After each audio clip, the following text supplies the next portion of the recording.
ശുദ്ധീകരണമാണെങ്കിൽ ഞാനത് ഏറ്റെടുക്കും. അനുഗ്രഹമാണെങ്കിൽ പിന്നെ അങ്ങോട്ട് പോകത്തുള്ളൂ. ശുദ്ധീകരണമാണെങ്കിൽ അന്ന് ആ സ്പോട്ടിൽ ഞാൻ ഏറ്റെടുക്കും. സ്തോത്രം. ഹല്ലേലൂയ. കാരണം ശുദ്ധീകരണം കൂടാതെ ആരും എത്തത്തില്ല, അവിടെ എത്തത്തില്ല.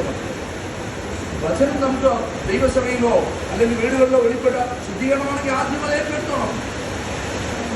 അത് കഴിഞ്ഞാൽ പിന്നെ എന്തുണ്ട്? ശുദ്ധീകരണം വന്നാൽ എന്തുണ്ട്? അനുഗ്രഹമുണ്ടല്ലേ.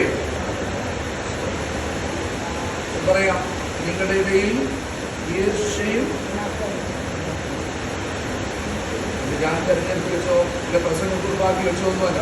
നിങ്ങളുടെ ഇടയിൽ എന്തുകൊണ്ട്? ഈർഷ്യയും പിണക്കുണ്ട്. അതുകൊണ്ട് ചെടിയന്മാരോടെന്ന പോലെ അന്പികരോടല്ല സംസാരിക്കുന്നത്, ചെടിയന്മാരോട് നമ്മളോട് സംസാരിക്കുന്നു. ആമേൻ. ദൈവത്തിന് സ്തോത്രം. നമ്മുടെ ഇടയിലുള്ള ഈർഷ്യയും പിണക്കുമൊക്കെ കൊണ്ട് മാറ്റി വെച്ചിട്ടുണ്ട്. ദൈവത്തിന് സ്തോത്രം. ഹല്ലേലൂയ. ദൈവനാമം സ്തോത്രം. ഹല്ലേലൂയ. എനിക്കിവിടെ ഒരു സഹോദരി വന്നപ്പോൾ ആ സഹോദരി പിന്നെ ഫോൺ വിളിച്ച് പറയാനുള്ളത് ഞങ്ങൾക്കൊരു വിശ്വാസം തന്നെ പറഞ്ഞു കൊടുക്കുന്നു. അത് എന്നെക്കുറിച്ചുള്ള കുറ്റം തോന്നുന്നു. ഒരു വളരെ